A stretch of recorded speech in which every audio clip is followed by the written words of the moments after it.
Take a quick pause. Did you know that over 90% of you watching haven't hit the subscribe button yet? If you're enjoying this video, take a second to subscribe and hit the like button. It helps us bring you more gripping stories every day.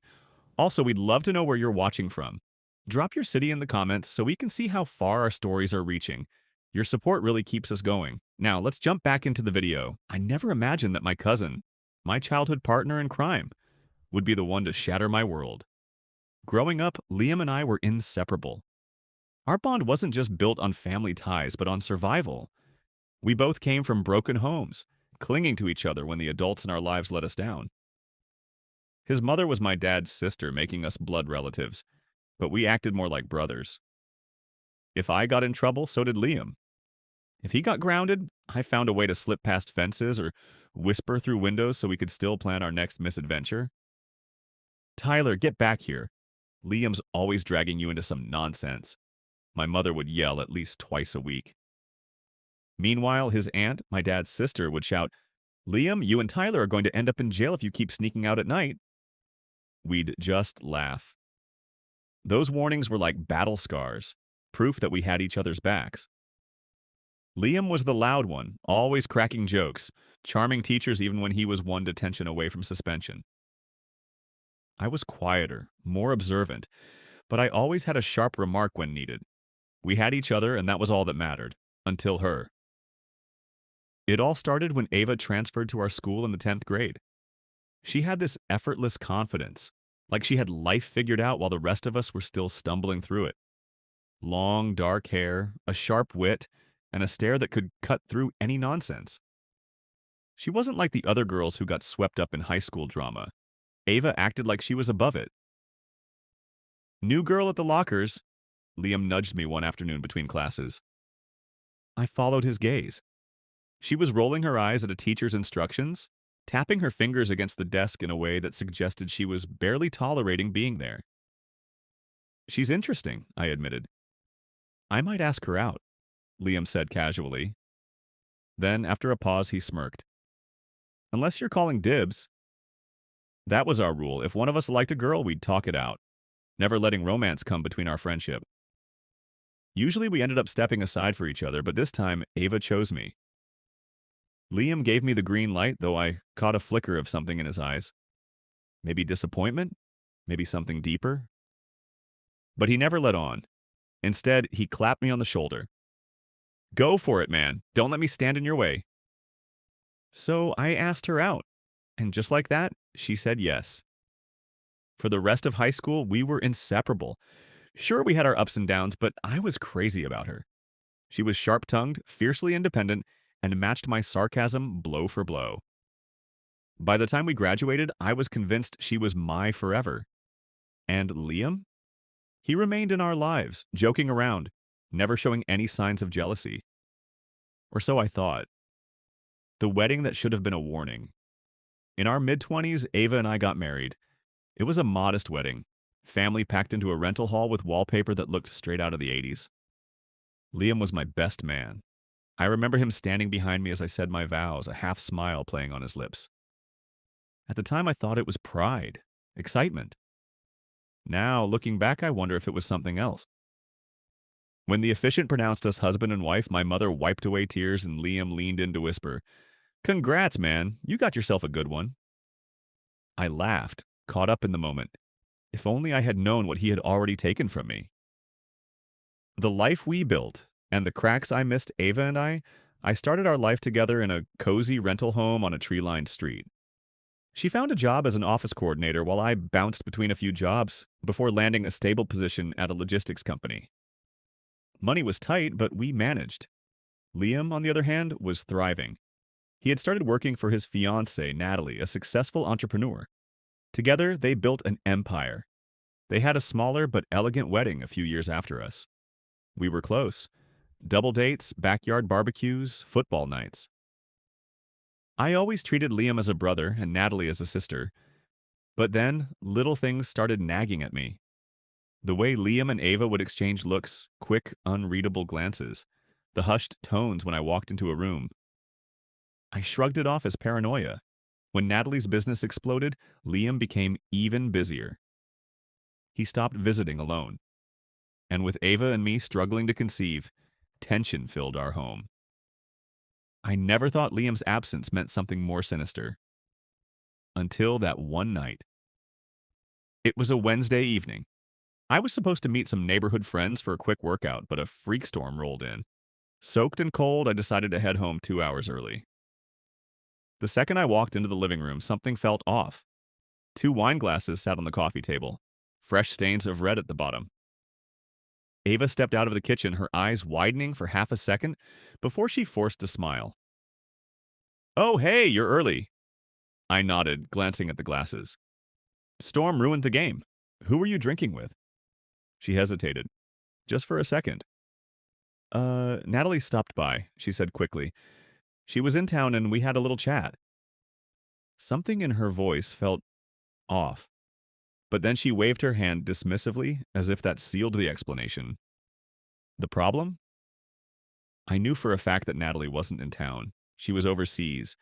She had posted about it on social media just that morning. I stared at Ava. She forced a nervous laugh. "Maybe she was just passing through and I forgot to tell you." I felt something churn in my gut, but I let it go. Not because I believed her, but because I needed to be sure. That night, as Ava slept, I lay awake, my mind spinning. The next morning, I sent Liam a casual text. Me. "Hey man, is Natalie back in town?" Ava said she stopped by last night. His response came almost immediately. "Liam. Nah, she's still in Europe for a few more weeks. Why?" I stared at my phone, anger coiling in my chest. Ava had lied. Blatantly. And there was only one reason someone lies like that. I didn't want to believe it. I couldn't believe it. But my gut told me the truth. Something was happening, and my cousin, the man who once had my back through everything, was at the center of it. I needed proof. I needed to know just how deep this betrayal ran. And so I made a decision. One that would change everything. I installed hidden cameras in our home, and what I discovered would shatter my world. The weight of Alex's suspicions had become unbearable. His best friend, James, was acting strange, and his wife, Rachel, was no longer the same woman he married.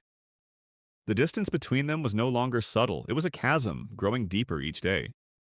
And so Alex did something he never thought he would do. That night, after Rachel fell asleep, he retrieved the small recording device he had hidden in the living room earlier. His heart pounded as he sat at the kitchen table, staring at it. Was he really about to do this? With a deep breath, he pressed play. The recording that changed everything. At first, there was silence, just the faint sounds of the house settling. Then footsteps, a rustling noise, and then a voice. Rachel's voice? "You shouldn't be here." Then another voice, deep, familiar. "I had to see you." Alex's fingers clenched into a fist. It was James. Rachel sighed. "We can't keep doing this. It's wrong." "Then tell me you don't feel the same way," James replied. A long silence followed. Alex barely breathed. I don't know what I feel anymore," Rachel finally whispered. Alex's heart shattered. He forced himself to keep listening, even as his stomach churned. The recording was filled with whispers, confessions, and emotions that should have never existed between his wife and his best friend. And then, the words that sealed Alex's fate. "I think I'm falling for you, James." His ears rang, his vision blurred. Rachel had fallen for his best friend. The recording device slipped from Alex's fingers and clattered onto the table. He sat there, staring at nothing, his world unraveling. Minutes passed, maybe hours. He wasn't sure. Then the bedroom door creaked open. "Alex." Rachel's voice was groggy, concerned. "What are you doing up?" Alex turned slowly, his expression unreadable. "Couldn't sleep." Rachel rubbed her eyes. "Come to bed?" He hesitated, then rose from the chair. But instead of walking toward her, he went the other way, toward the front door. "Alex?" she asked again, confused. "I need some air." Rachel's gaze lingered on him, but she didn't push. "Okay," she murmured. He stepped outside, inhaling the cold night air. His mind was a storm, a hurricane of betrayal, anger, and pain. He had two choices: confront them or let the truth destroy him from the inside. And Alex was never one to suffer in silence. By morning, his decision was made. He wouldn't explode, he wouldn't yell, he wouldn't let emotions control him. Instead, he would be patient, calculated.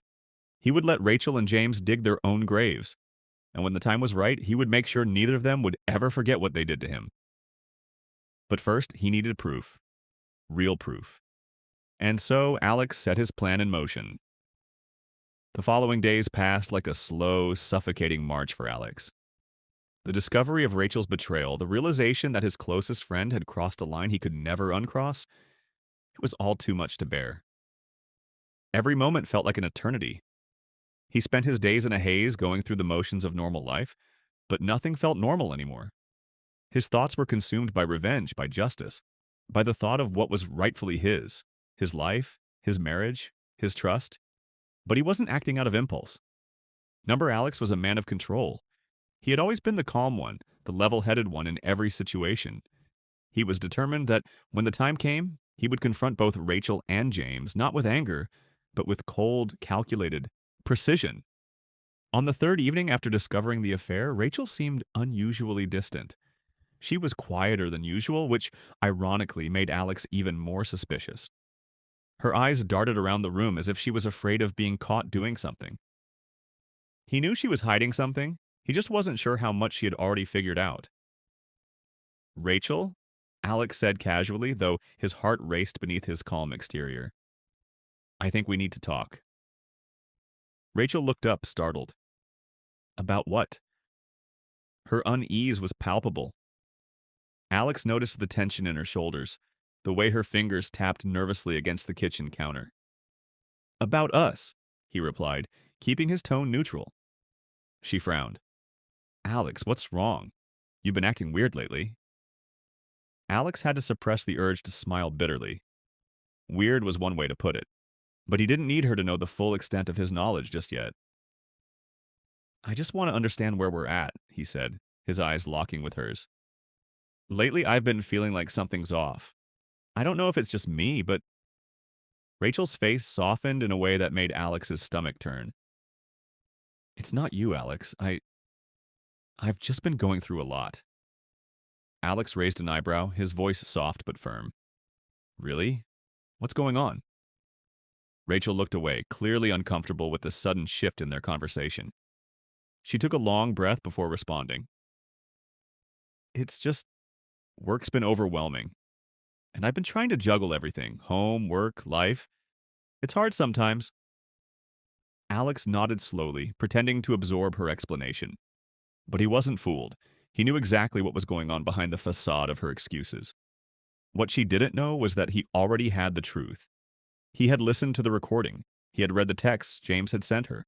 The lies were all starting to unravel.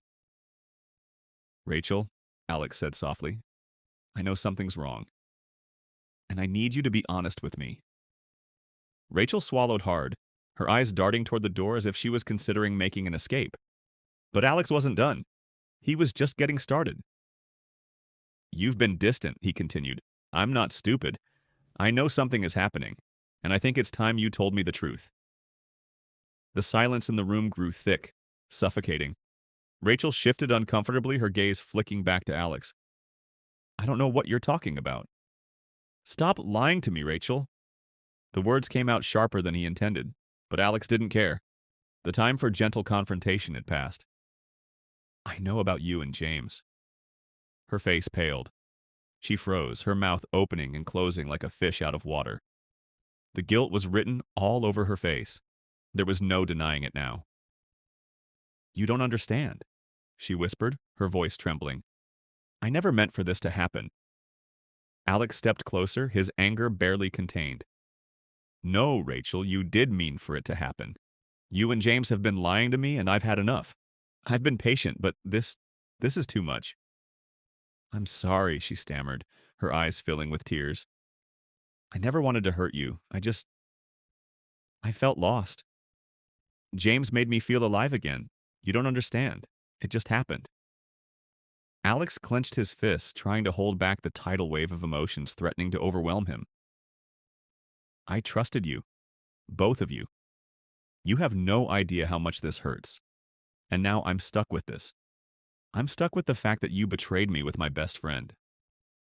Do you even realize what that means? Rachel looked down, unable to meet his eyes.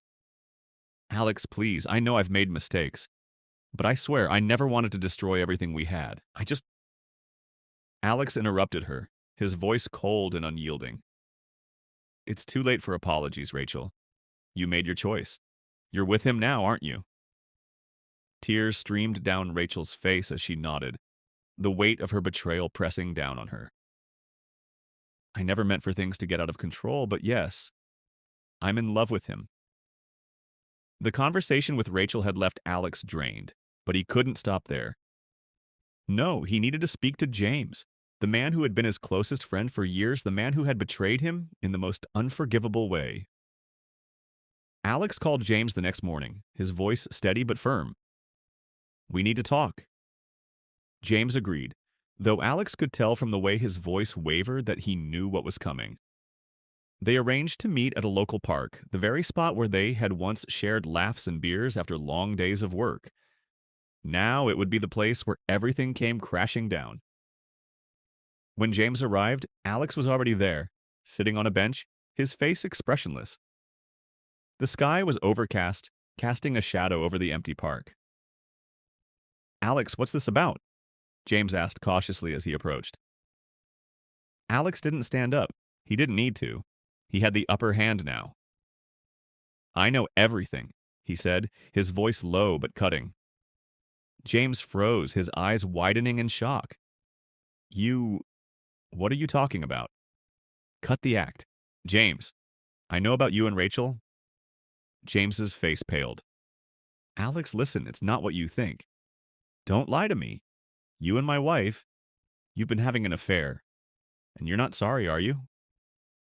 Alex's voice broke through the air, hard and unyielding. James tried to justify his actions, but Alex wasn't having it. Every word out of his mouth felt like salt in an open wound. You're a coward, James. You betrayed me. Not just as my best friend, but as a man who trusted you with everything. You've destroyed everything we built. James lowered his gaze, his shoulders sagging under the weight of Alex's words. I'm sorry, he muttered. But it was clear he wasn't sorry for what he had done, only for getting caught. As the conversation ended, Alex felt a strange sense of calm wash over him. He had exposed the truth. Now it was time for the consequences to unfold. He didn't need to make threats. He didn't need to scream or shout.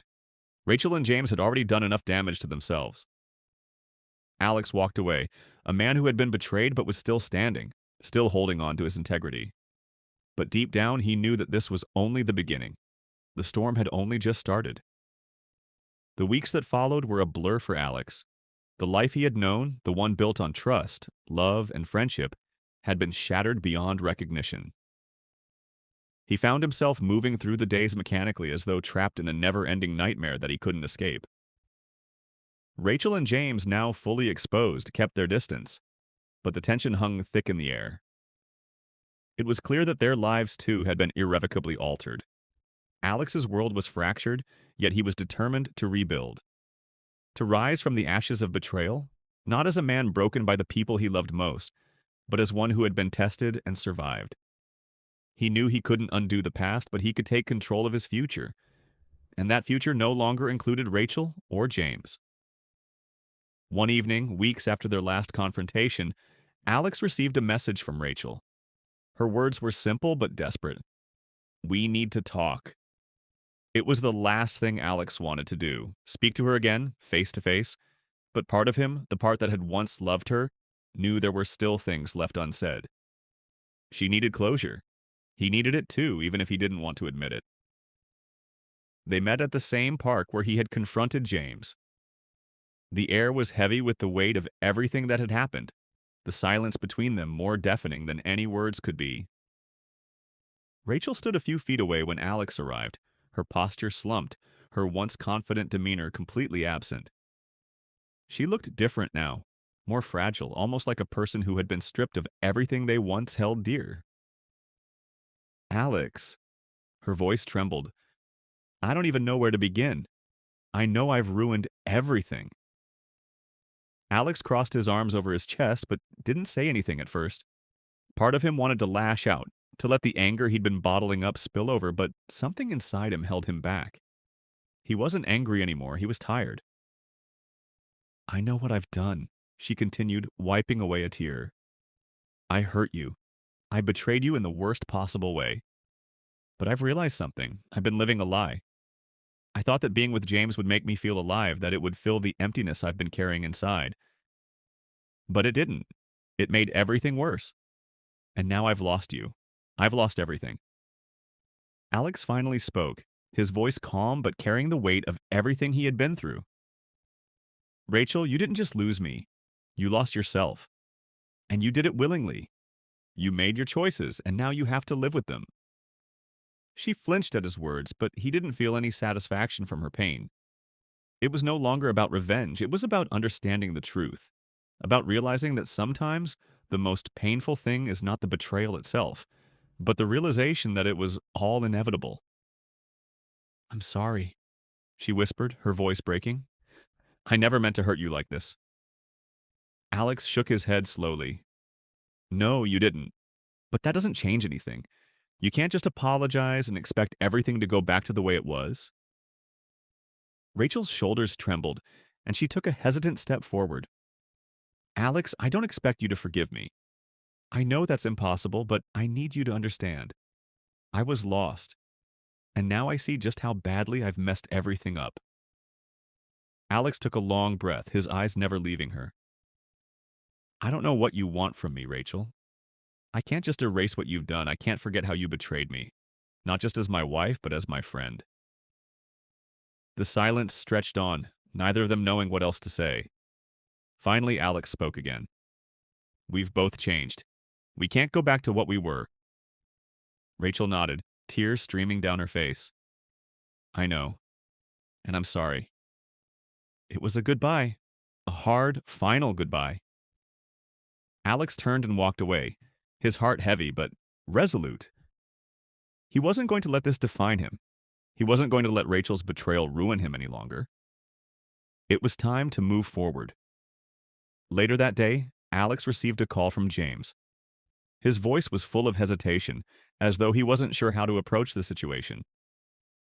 They hadn't spoken since their heated confrontation, and Alex had no intention of letting it go unnoticed. I need to talk to you, James said, his voice sounding strained. I know I've messed up, but I need to explain myself, Alex. I don't know what happened between me and Rachel, but I'm sorry. I never meant to hurt you. Alex's grip on the phone tightened. He had been expecting this. He knew James would try to apologize, try to make things right in his own way. But it was too late for that. You don't get it, do you, James? Alex's voice was low but firm. You don't get to just apologize and expect everything to go back to the way it was. You crossed a line that you can't uncross. You betrayed me in the worst possible way. You hurt me. You hurt my family. And now you want to act like nothing happened? I wasn't thinking, James said quickly, his voice cracking. I was selfish. I was weak. But that doesn't change how I feel about you. You've been my best friend for years and I— Stop! Alex's words were sharp, cutting through James's rambling. You lost that privilege the moment you decided to sleep with my wife. You destroyed everything we had. You destroyed everything I had. For a moment, there was silence on the other end of the line. Alex could hear James's breathing, heavy with regret, but it didn't matter anymore. Nothing could change what had happened. I'm sorry, Alex, James whispered. I really am. I know you are, Alex replied, his voice steady but filled with an emotion he couldn't place. But your apology doesn't fix anything. You can't just apologize and expect everything to be okay. I understand, James said softly, and I'll leave you alone. I just wanted you to know how sorry I am. There was no more to say. Alex hung up the phone and sat in silence, letting the weight of the conversation sink in. James's apology meant nothing now. It couldn't fix the hurt, the betrayal, the loss. But as Alex sat there, he realized something. He didn't need an apology. What he needed was closure, and now he had it. In the months that followed, Alex focused on rebuilding his life. He moved out of the house that had once been their home, and with it, the ghosts of his past. He reconnected with friends, began to rebuild his career, and slowly, piece by piece, he started to heal. Rachel and James eventually faded from his life, their faces becoming distant memories that no longer held power over him. He had learned a painful lesson about trust, about betrayal, and about what it really meant to move on. And as time passed, Alex found peace. Not in forgiveness, but in the strength it took to walk away. And as he sat in his new apartment one quiet evening, he finally understood. Sometimes the greatest victory isn't in revenge or in retribution. It's in finding the courage to leave the past behind and start over, no matter how hard it may seem.